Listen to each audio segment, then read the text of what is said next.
Hello, Watem here, and welcome back to some more Higurashi When They Cry. To be honest, I just wanted to spend another 10 or 15 minutes just listening to this music. It's just too good. I don't know if the screen will change there. My power cord just disconnected itself and my screen went black, so we'll see if that happens in the editing. In any case, let's continue. No matter what the whole world might say to me. さとこ、きっとみんなが助け出してくれますのです。 Is Sadako going to try to reject that? きっとなのですよ。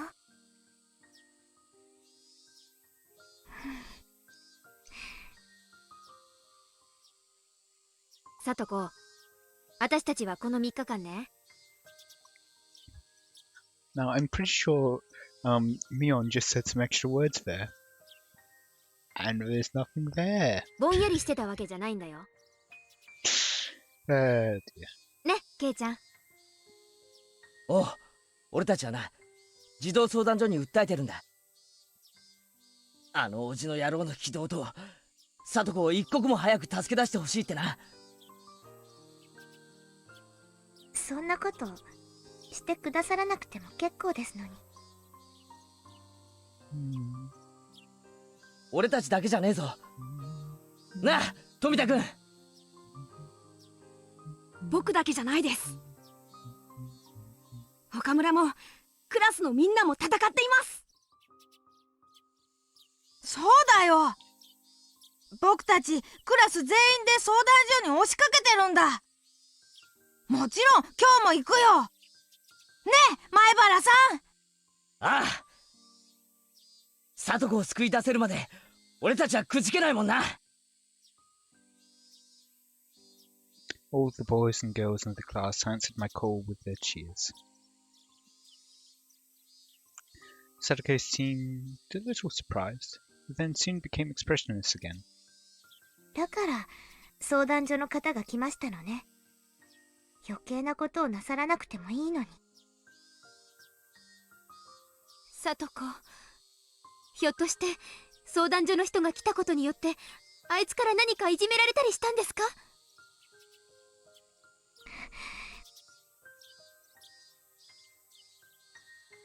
She wouldn't answer.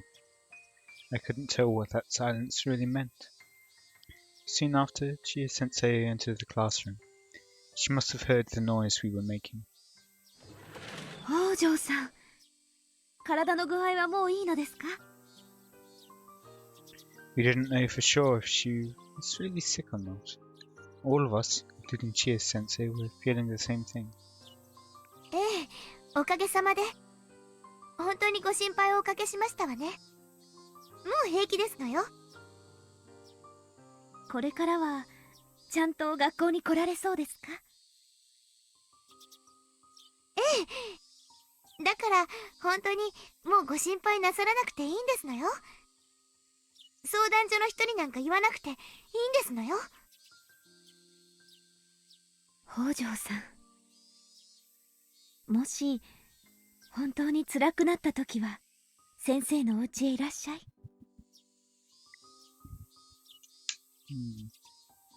先生は北条さんの味方ですからね。いつでもいらっしゃい。そこで先生だけに美味しいとこを持ってかれちゃたまんないね。さとこ、ここにいる私たちは全員味方だよ。そうです。さとこもぜひ私のマンションに遊びに来てください。I'm pretty sure I heard her just say mansion. Your apartment's not a mansion. 余ってる部屋もありますから、さとこのプライベートルームにしちゃっても全然 OK ですので。ダメです。Yeah, I'm sure this Shion would love that. さとこは僕の家で飼ってるのですから、早く僕のお家に帰ってこないとダメなのですよ。みぱー。なあ、サトコは一人ぼっちなんかじゃない。みんながお前を助けようと今必死になっているんだ。But I don't know if people at the Child Consultation Center will ever understand how we feel. If what Hoishi-san told me yesterday was true, then once they learn this isn't the will of all of Pinmazar, once they learn it's only her classmates creating a stir, they might harden their stance against us. What we had planned was to go there with more people and ask for the same thing. The Child Consultation Center was going to say the same thing to us too. It wasn't going to be any different from yesterday. They'd tell us that it's only normal for her uncle to take care of Sadako, because he's legally her guardian. They'd also tell us that there's no proof of any abuse happening. And why do they think that? Because Sadako won't admit she's being abused. お気持ちだけで十分ですのよ。本当に大丈夫ですから。嘘だよ。You say with a smile. Rena spoke with a smile, but her words cut sharp. さとこちゃんは大丈夫なんかじゃない。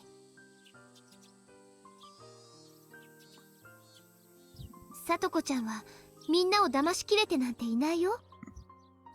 ここにいる全員が、いや、もっともっと大勢が、さとこちゃんが苦しみ、悲しんでいることを知っているよ。だから私たちは、さとこちゃんを助けるために、立ち上がって精一杯頑張ってる。悲しい沼に、胸まで浸かりもがいているさとこちゃんに、みんなで手を差し伸べている。でも、それだけじゃさとこちゃんを救えないの。そうなんだ、さとこ。相談所側は俺たちの言い分に耳を貸しつつも、さとこ本人が虐待を否定するから虐待はないの一点張りなんだ。俺たち全員がさとこを救いたいと思っても、さとこが受け入れてくれなければ救えないんだ。私、とても昔に逆の立場だったことがあるの。どうせ誰にも自分は救えないと。自分が今していることが最善手だと。そう思い込んでいるから、仲間が差し伸べてくれる手を受け入れられないの。でもその時、顔も思い出せないけど、ある人が言った。ケイチ。本当に選びたかった世界はすぐそこにある。So, Rika, are you still gonna say it's not a miracle world? But yeah, also, I wonder when the next time we get Rika's perspective is. でもそこへ至るには、向こうのみんなとこちらの自分が互いに手を伸ばし合わないとダメなの。私たちだけが手を伸ばしても意味がない。You have to reach out as well. だからさとこちゃん、あなたも手を伸ばして。それで互いに手をつかみ合って、初めて私たちは元の世界へ戻れるんだから。レナ、それを誰に？ She just told you she doesn't remember. Honestly. 覚えてない。きっと幼稚園よりも小さい頃なんじゃないかと思う。いつどこで誰になんて覚えてない。Interesting. でも、その時の気持ちを私は今でもはっきりと思い出せるの。Before kindergarten? Maybe just because she feels like it was a long time ago. She's in another world. あの時の気持ちがあったから、今日の私がある気がするの。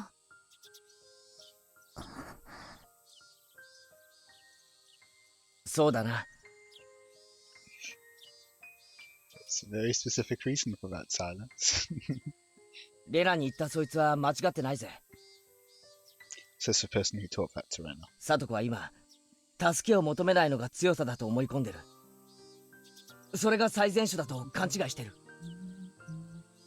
いいか、違うんだ。自分の顔を鏡で見てみろ。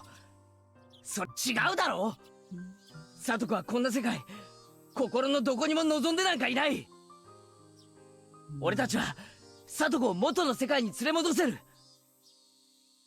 そしてその手を伸ばしてる。その手は聡子の鼻先のところまで伸びてるんだぜ。だがあともうわずかが届かない。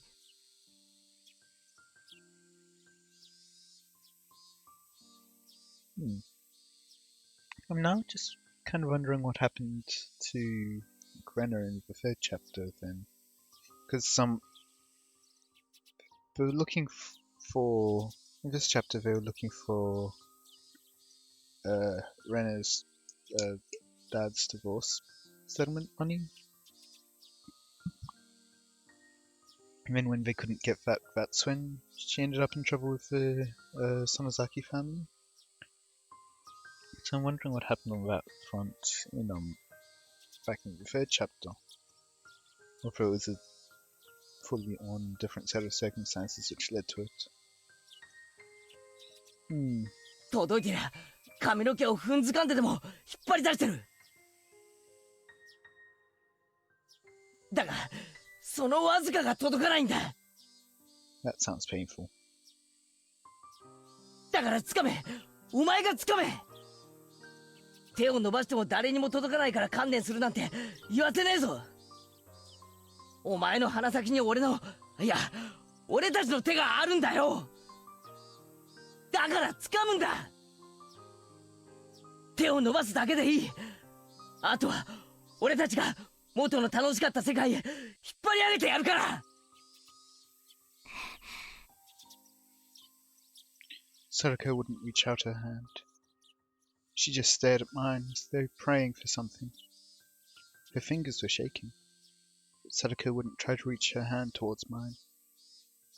I felt like screaming out in anger, but I didn't want to scare her. If I did that, she'd never trust me again.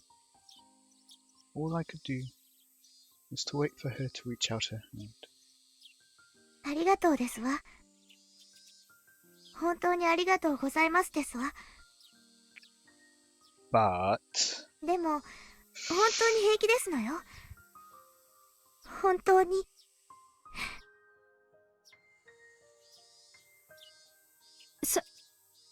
聡子。もう少し時間がいるんだよ。Satoko needed time to sort out her feelings.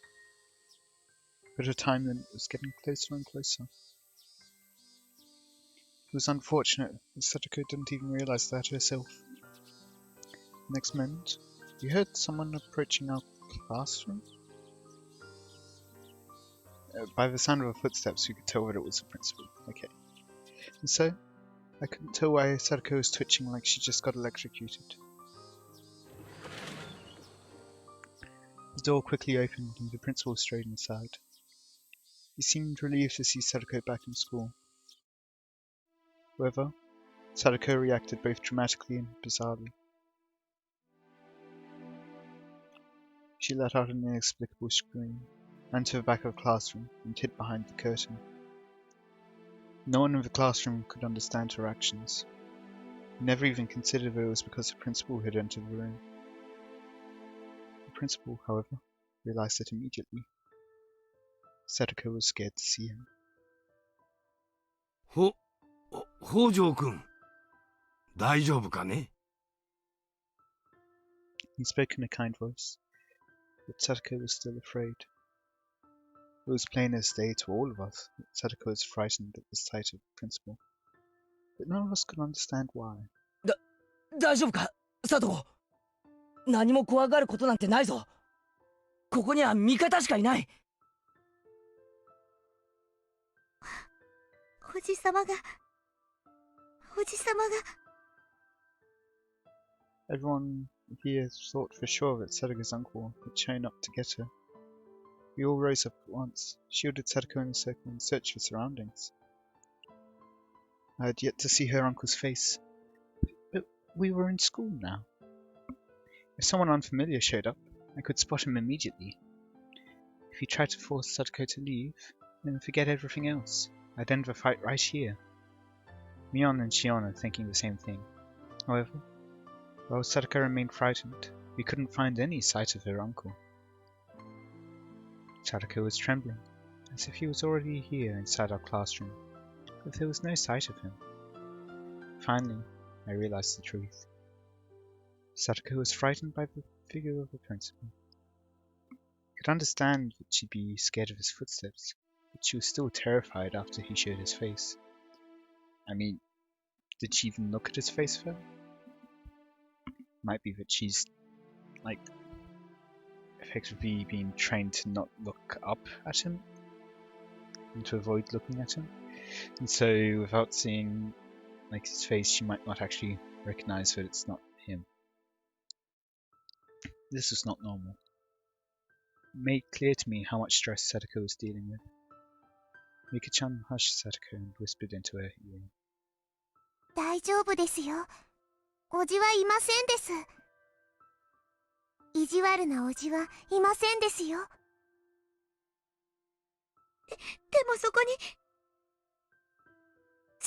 さまが私を連れ戻しに来たんですわ。落ち着くのですよ、さとこ。今日のお注射はちゃんとしましたですか？おじさまが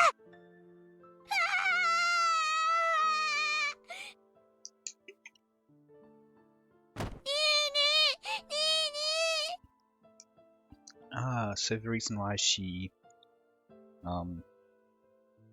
like goes back so quickly is because she, like, while she's with her uncle, she hasn't been able to have her medication. 注射って何の話だ、リカちゃん。圭一、急いで入江を呼ぶのです。さとこが大変だと言えばわかりますです。早く！知恵、さとこを保健室に運びましょうです。どうしたの、さとこちゃん。さとこちゃん。とにかく監督を呼ぼう。医者に見せるしかない。で、誰か監督のとこの電話番号はわかるか？私がわかるよ。職員室の電話を借りよう。I headed to the nurse's office after I asked Mion to make a phone call to the doctor. There were lots of students surrounding the office. Chia Sensei was forcing out the other kids who had entered the room with them. I snuck behind her and did it myself. Sadako was lying down on the bed, still shaking with fear. Ren and Rika-chan were there with her. They were trying to calm her down. I spoke quietly, so as not to scare Sadako. サトコは大丈夫なのか？どうしたってんだ、一体。よくわからないけど、校長先生の姿がおじさんに見えたみたいなの。Hearing that made it easier to understand, but it was still hard to believe. He'd been right in front of us, and spoken to her in such a kind voice. It was really hard to believe that she couldn't tell that it was her principal. 壁に黒い点が一つあったら、圭一やレナはそれが何に見えますですか？ハエが嫌いな人ならきっとハエだろうと思いますです。雲が嫌いなら雲に、ゴキブリが嫌いならきっとゴキブリに見えますです。人は識別のつかない何かがあった時、無意識のうちに一番自分にとって嫌なものでないことを確認しようと強く意識するのです。So what is it you don't like, Rika? さとこちゃんは近づいてくる校長先生の足音を聞き、とっさにおじさんを思い浮かべたということ？でも校長が実際に姿を現してもまだ怯えていたぜ。その誤解がすぐに解けなくなるのがさとこの病気なのです。What does she mean? Illness. I tried to ask Rika-chan that, but Sadako was becoming even more frightened. So along the lines of a parasite, is this perhaps what the actual parasite is, rather than what was theorized in the last chapter? Maybe what's her name? Takano-san took the real concept of this illness, which affects people in Hinmizawa, but then put her own story to it. Like they say, the best lie is filled with truth or something, like half truth, something like that.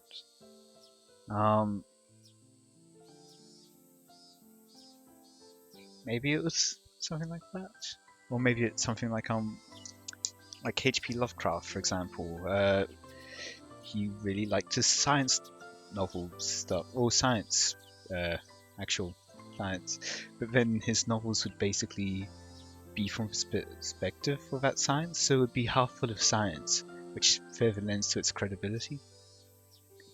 Maybe it's something like that is what Takano did.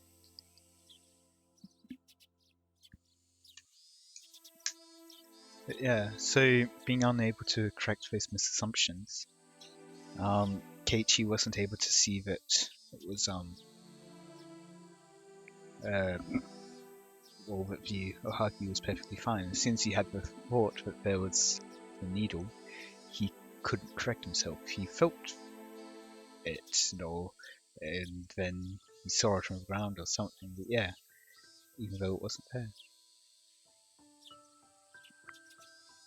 Rika-chan held her hand gently and tried to calm her down. Rena tapped my shoulder. She was indicating to me that we should leave Rika-chan and Sadako alone in the room. I agreed with her. Sadako was in tremendous shock. じゃあ俺たちは教室へ戻ってるよ。お願いしますです。Rena and I left the nurse's office. My classmates were still asking Chie-sensei about Sadako's condition. As soon as they saw me, they walked over and asked how she was. みんな、とりあえずはリカちゃんに任せよう。サトコは今、とても怯えやすくなってるんだ。だから、怖がらせないようにしてやってくれ。多分、ここで騒いでいるのも、サトコには怖く感じるんだと思う。教室へ戻ろう。きっとすぐに監督が来て様子を見てくれるよ。みーちゃん、連絡は取れたんだよね。うん、大至急来てくれるって。それまではリカちゃんに任せて安静に。絶対に保健室から出さないようにだってさ。はい、皆さん、教室に戻りなさい。朝のホームルームを始めますよ。It's going to be a tough day for everyone's concentrations. While the teacher took our attendance, a car arrived on the school premises. Everyone's attention was drawn to it. 3 people with white gowns came out of a vehicle. Irie ran into the school in a hurry. He was surprised to see 3 people show up. It made us all worry that Sadako was in a worse shape than we'd realized. Chie-sensei felt the same way. She left the class to me and hurried to the nurse's office. Despite our worries, Sadako returned to the classroom about 10 minutes later. She was still as depressed as she was in the morning, but she was no longer in a state of panic. サトコ、もう起きて大丈夫なんですか？もう少し休んでてもいいと思います。Yeah, only 10ご minutes 心 is 配をおかけしましたわね。 a bit short. もう平気ですのよ。But clearly not. さとこちゃん。Sadako seemed bothered by the way we were worrying about her. Chie-sensei also returned to the classroom. At the same time, I snuck out so I could talk to Irie and his staff. I saw him talking with Rika-chan. 監督、サトコは本当に大丈夫なんですか？前原さん。ええ、とりあえずは大丈夫です。しばらく様子を見てあげてください。ちょっとした発作なのです。Little. もう大丈夫なのですよ。発作ってそういうもんなのか？そういえばさっきも保健室で聡子のことを病気だみたいなことを言ってたけど。では私はこれで失礼します。何かあったらまた呼んでください。 Coach bowed and left without making any comment. It was like he was avoiding my question about Setsuko's condition. 圭一、誰にも内緒と約束できますですか？ああ。聡子は数年前からちょっとした病気なのです。ずっとその治療を受け続けていますです。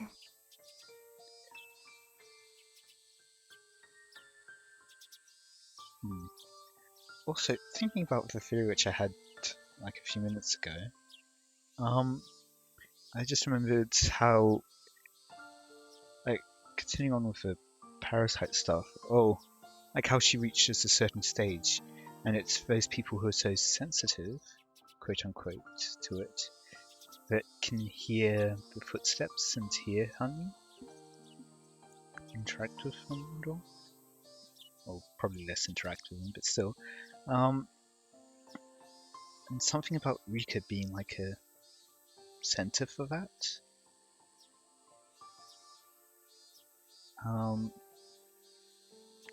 Like Rika can full on see Honey. In which case, what caused that to be? And also it's the reason why her friends always go insane in effect, because they're in close contact with Rika. It was surprising to hear that. That meant she was already sick when I first met her. I'd never seen any sign of that, though. その病気は簡単には治りませんが、ちゃんとお薬と治療を受けることで普通に生活することができるのです。そうなのか？でもだったら問題ないじゃないか。リカちゃんに打ち明けられるまで聡子が病気にかかってるなんて考えもしなかったもんな。あれだけ元気に過ごせるならそれで十分だよ。She was hardly in a good condition, so that makes me hesitant to use the word fine. What kind of disease could Sadako have? Based on what I saw earlier, she might have a mental illness rather than a physical one. Might be because of how she was abused in the past. I've heard that mental trauma is not easy to cure, and it needs medical attention at times. That must be what's going on with her. 聡子は実は毎日2回のお注射をしなくてはいけない体なのです。ですが朝からいろいろとおじに意地悪をされていたせいで今朝のお注射を忘れてしまったようなのです。So, yeah, I'm guessing it's this medication which Rika, like, had for the previous streets. Like she took from Sadako's supply, maybe.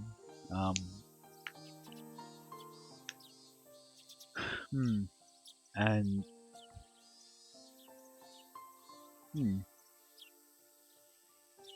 I was gonna go on something about like how Oishi was asking about if she was diabetic and the insulin thing, but I guess yeah, I don't know where else I was gonna go with that. Anyway, それはつまり注射を1本忘れると聡子はあんなに怯えてしまう状態になるということなのか？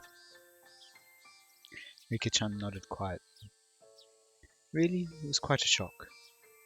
The Sadako I know is an energetic and mischievous girl who was always bouncing around like a super ball. I couldn't believe that she'd turned into a scared little animal just by forgetting to take a shot. 注射を忘れると聡子はとてもとても怖がりになってしまうのです。すると何かが起こったり聞こえたり現れたりするだけでそれらが聡子に危害を加えようとしているように感じてしまうのです。Here's a strange noise. Like Kanu. つまりさっきの場合は校長の足音を聞いておじが学校に乗り込んできたように感じたというわけだな。そうです。聡子の場合はその足音をおじだと思い込んだらそうなってしまうのです。校長が顔を見せて優しく語りかけたとしても、聡子の中ではその人物はもうおじになってしまったので、何を言おうとおじが言っているように聞こえてしまうのです。さっきリカちゃんはその誤解が解きにくくなる病気だと言ったな。嫌なことと思い込んでしまったら誤解が解けない病気か。なんて病名か聞きたくもないな。気の毒だぜ。それにそんな病気と戦いながら今日まで頑張ってきたんだな、あいつ。でも圭一、どうかこの病気のことは聡子には言わないであげてほしいのです。Why not? I guess I shouldn't ask. Might not be a nice thing to talk to her about a mental illness. I guess that's what she's trying to tell me. I'm guessing it's more along the lines of Satoke doesn't even realize. サトコはさっき教室に戻ってきたが、もう平気なのか？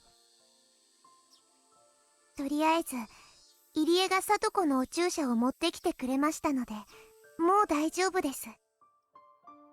Emphasis on for now.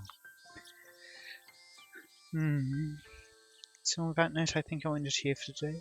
I hope you all enjoyed. Let me know any feedback you have in the comments. And until next time, see ya.